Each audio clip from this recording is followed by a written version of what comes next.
Hi everyone, good morning. Monday morning ಎಲ್ಲರಿಗೂ ಮಕರ ಸಂಕ್ರಾಂತಿ ಹಬ್ಬದ ಹಾರ್ದಿಕ ಶುಭಾಶಯಗಳು. ಎಳ್ಳು ಬೆಲ್ಲ ತಿಂದು ಒಳ್ಳೇದು ಮಾತಾಡಿ ಅಂತ ಕೇಳ್ಕೊತಾ ಇದ್ದೀನಿ. ಮನೆಯಲ್ಲೆಲ್ಲ ಕೆಲಸ ಮುಗಿಸಿ ಮನೇಲೂ ಪೂಜೆ ಮಾಡಿ ದೇವಸ್ಥಾನಕ್ಕೆ ಬಂದೆ. ದೇವಸ್ಥಾನದಲ್ಲಿ ಅಕ್ಕಿ ಕೊಟ್ಟಿದ್ವಿ, ಅವರು ನಮಗೆ ಪ್ರಸಾದನೂ ಕೂಡ ಕೊಟ್ಟರು.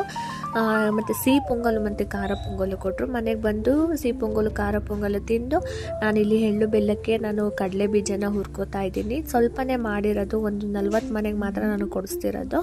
ಇನ್ನು ನಮ್ಮಮ್ಮನೂ ಕೂಡ ಮಾಡಲ್ಲ, ಮತ್ತು ಶಿವರ ಅಕ್ಕನೂ ಕೂಡ ಮಾಡಲ್ಲ. ಹಂಗಾಗಿ ಅವರಿಗೆಲ್ಲ ಕೊಡಬೇಕಿತ್ತು, ಅವರಿಗೆಲ್ಲ ದೊಡ್ಡ ಪ್ಯಾಕ್ ಮಾಡಿ ಇಡ್ತಾ ಇದ್ದೀನಿ. ಬಸವಪ್ಪಂಗೂ ಕೂಡ ಊಟ ಎತ್ತಿಟ್ವಿ. ಅದಾದಮೇಲೆ ನಾವು ಕೂಡ ಊಟ ಮಾಡ್ಕೊಂಡ್ವಿ. ಊಟ ಎಲ್ಲ ಮಾಡಾದ್ಮೇಲೆ ಪಾಪಗೂ ರೆಡಿ ಮಾಡಿ ಎಳ್ಳು ಬೆಲ್ಲ ಕೊಡಿಸ್ಬಿಟ್ಟು ಬಂದು ಫೋಟೋ ತೆಗೆಯೋಣ ಅಂತೇಳಿ ತೆಗಿತಾ ಇದ್ದೆ. ಬಟ್ ಅವಳು ಅಷ್ಟರಲ್ಲೇ ಎಲ್ಲ ಗಲೀಜು ಮಾಡ್ಕೊಂಡ್ಬಿಟ್ಟಿದ್ಲು. ಹೋಗಲಿ ಪರವಾಗಿಲ್ಲ ಅಂದ್ಬಿಟ್ಟು ಒಂದೆರಡು ಫೋಟೋ ತೊಗೊಂಡೆ. ಅದೆಲ್ಲ ಆದಮೇಲೆ ಕಿಚಾಯಿಸ್ತಾ ಇದ್ರು, ಎಲ್ಲ ಬಸವಪ್ಪನೆಲ್ಲ ಕರ್ಕೊಂಡು ಹೋಗ್ತಾಯಿದ್ರು. ನಾವು ಕೂಡ ಅಲ್ಲಿಗೆ ಹೊರಟ್ವಿ.